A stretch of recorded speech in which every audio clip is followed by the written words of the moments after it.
السلام علیکم ورحمۃ اللہ وبرکاتہ۔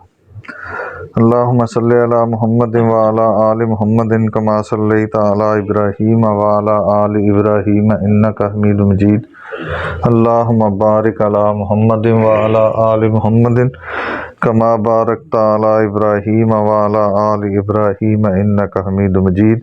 اعوذ باللہ من الشیطان الرجیم، بسم اللہ الرحمن الرحیم۔ ومن أظلم ممن منع مساجد الله أن يذكر فيها اسمه وسعى في خرابها أولئك ما كان لهم أن يدخلوها إلا خائفين لهم في الدنيا خزي ولهم في الآخرة عذاب عظيم ولله المشرق والمغرب فأينما تولوا فثم وجه الله إن الله واسع عليم۔ اس سے پچھلے سبق میں ہم نے پڑھا تھا وقالت الیہود لیست النصارى علی شیء، وقالت النصارى لیست الیہود علی شیء وہم یتلون الکتاب۔ یہودی کہتے ہیں کہ عیسائیوں کے پاس اس بات کی کوئی دلیل نہیں ہے کہ وہی جنت میں جائیں گے، اور عیسائی کہتے ہیں کہ یہودیوں کے پاس اس بات کی کوئی دلیل نہیں ہے کہ وہی جنت میں جائیں گے، کوئی اور نہیں جائے گا۔ وہم یتلون الکتاب، حالانکہ وہ دونوں ہی کتاب پڑھتے تھے اور دونوں کو ہی پتہ تھا کہ یہ اس بات کی کوئی دلیل نہیں ہے، نہ یہودیوں کے پاس ہے نہ عیسائیوں کے پاس ہے، لیکن ہر کوئی اپنے آپ کے لیے اس بات کا ٹھیکہ لے کے پھر رہا تھا۔ کذالک قال الذین لا یعلمون مثل قولہم، اور اسی طرح ہی جیسے انہوں نے یہ دعویٰ کیا، ایسا ہی ایک دعویٰ ان لوگوں نے بھی کیا جو علم نہیں رکھتے تھے، اس سے مراد مشرکین مکہ۔ وہ کہتے تھے ہم بھی جنت میں جائیں گے، بلکہ ہم ہی جنت میں جائیں گے کیونکہ ہم دین ابراہیم پہ ہیں، کوئی اور نہیں جائے گا۔ تو اللہ تعالیٰ نے فاللہ یحکم بینہم یوم القیامت، تو بس پھر اللہ کا وعدہ آنے دو، اللہ قیامت والے دن ان کے درمیان فیصلہ کرے گا کہ یہ کس کا حق ہے۔ فی ما کانوا فیہ یختلفون، اس جھگڑے میں، اس بحث میں اللہ فیصلہ کرے گا جس میں وہ اختلاف کر رہے تھے۔ ومن اظلم ممن منع مساجد اللہ، اور کون ہو سکتا ہے اظلم، اس سے بڑا ظالم، من یہ اصل میں کیا ہے؟ ممن کیا ہے؟ من تو یہ دونوں آپس میں ادغام، اس کے لیے لفظ بول رہے تھے کہ دونوں کا ادغام ہوا تو اس کا ترجمہ ہوگا من، اس سے، من جو، اس سے بڑا ظالم کون ہے؟ اظلم کا اصل میں ترجمہ ہے بڑا ظالم، بڑا ظالم، ممن اس سے جو منع کرے مساجد اللہ، اللہ کی مسجدوں میں آنے سے، جو اللہ کی مسجدوں میں آنے سے، راستے سے روکے، ان یذکر فیہا، یا اس بات سے روکے کہ اللہ کی مسجدوں میں اللہ کا ذکر نہ کیا جائے، ان یہ کہ یذکر فیہا لیا جائے اس میں اسمہ، اس کا نام۔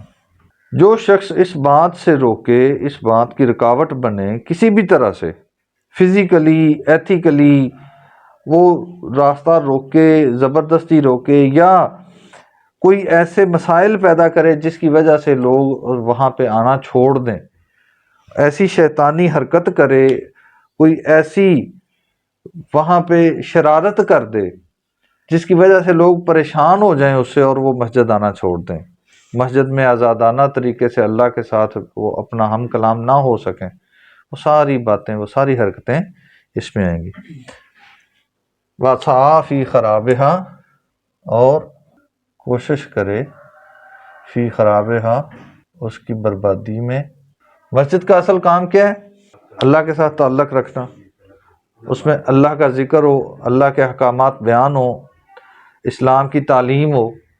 تو جو شخص اس مقصد کو پورا کرنے کے لیے کسی بھی قسم کی رکاوٹ بنے، مسجد سے باہر ہو یا مسجد کے اندر ہو، وہ ہر انداز میں، کسی بھی انداز میں وہ اس چیز کی تباہی کا سبب بنے تو اللہ تعالیٰ فرما رہے ہیں اس سے بڑا ظالم اور کوئی نہیں ہے۔ اولئک، یہی وہ لوگ ہیں، ما کان لہم، نہیں ہے، لہم، ان کے لیے، ان یدخلوہا، یہ کہ وہ اس میں داخل ہوں، الا خائفین، سوائے اس کے کہ وہ ڈرتے ہوں۔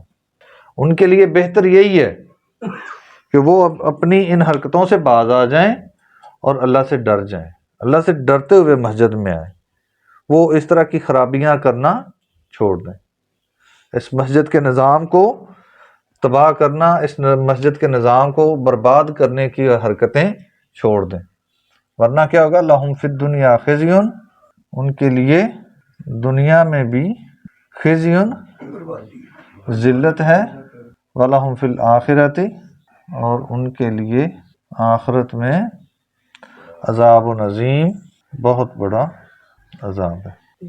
اب اس میں صرف نمازی نہیں آتے یا عوام نہیں آتی کہ جو لوگ مسجد کے نظام کو خراب کرنے میں اپنا کردار ادا کرتے ہیں وہ جناب اس زمرے میں آئیں گے، نہیں، انتظامیہ بھی شامل ہے، یہاں تک کہ جو امام خطیب ہے وہ بھی شامل ہے۔ اگر ان کی گفتگو اس طرح کی ہے کہ لوگ اس اللہ کے دین سے دور ہو رہے ہیں تو وہ بھی اس میں شامل ہے، ان کو بھی غور کرنا چاہیے۔ اور اگر انتظامیہ کا جو ذمہ دار ہیں وہ صرف اس وجہ سے خطیب کے خلاف ہو جائیں کہ وہ حق کی بات بیان کر رہا ہے تو وہ بھی اس زمرے میں شامل ہے، کہ وہ آپ کی خواہش، آپ کی مرضی کے مطابق گفتگو نہیں کر رہا، یا ایسا مسئلہ بیان کر دیا ہے جو آپ کی ذات کے خلاف جا رہا ہے تو آپ اس کے خلاف ہو جائیں تو یہ بھی اس زمرے میں آتا ہے۔ کیونکہ مسجد کس لیے ہے؟ اللہ کا حکم بیان کرنے کے لیے، اللہ کا ذکر کرنے کے لیے، اللہ کی یاد کو دہرانے کے لیے۔ تو اگر حق بات بیان ہو رہی ہے تو یہی اللہ کا ذکر ہے۔ اگر انتظامیہ میں سے یا کسی بڑے شخص میں سے، سرکردہ میں سے کسی کے خلاف بات آ گئی ہے اور وہ حق ہے تو وہ شخص مسجد کے اس خطیب کے خلاف کھڑا ہو جاتا ہے تو یہ بھی اسی زمرے میں آئے گا۔ بس دو لفظوں میں بات بیان کر دی ہے کہ ڈیرا نہیں ہونا چاہیے، یہ کسی کی ملکیت نہیں ہے کہ میرے اختیار میں ہے تو میں ادھر بیٹھوں، میری محفل لگے، میرے پاس لوگ آئیں، کسی اور کو وہاں پہ بیٹھ کے گفتگو کرنے کی اجازت نہ ہو، ایسا نہیں ہونا چاہیے۔ وَلِلَّهِ الْمَشْرِقُ، اور اللہ کے لیے ہے مشرق، والمغرب، اور مغرب۔ مشرق سے مغرب تک سب کچھ کس کے لیے ہے؟ یہاں پہ مشرق اور مغرب بیان ہوا ہے، شمال اور جنوب بیان نہیں ہوا۔ اس کا یہ مطلب نہیں ہے کہ شمال اور جنوب اللہ کے لیے نہیں ہے، یہ ایک استعارہ ہے۔ مشرق سے مغرب تک سب کچھ اللہ کے لیے ہے، پوری کائنات اللہ کی ہے، تمام سمتیں اللہ کی ہیں، جس طرف بھی آپ منہ کرو گے سارے کے سارے علاقے اللہ کے لیے ہیں۔ وَأَيْنَمَا تُوَلُّوا، بس تم جس طرف بھی رخ کرو گے، فَثَمَّ وَجْهُ اللَّهِ، پس تم پاؤ گے اللہ کا چہرہ۔ کیا مراد ہے؟ اللہ کی قدرت، اللہ کا اختیار، اللہ کا کنٹرول ہر طرف ہے، کوئی ایسی جگہ نہیں ہے جہاں پہ اللہ کا اختیار نہ ہو۔ ان اللہ، بے شک اللہ تعالی، واسع علیم، بہت وسیع علم رکھنے والا ہے۔ اللہ تعالیٰ سمجھنے اور عمل کرنے کی توفیق عطا فرمائے۔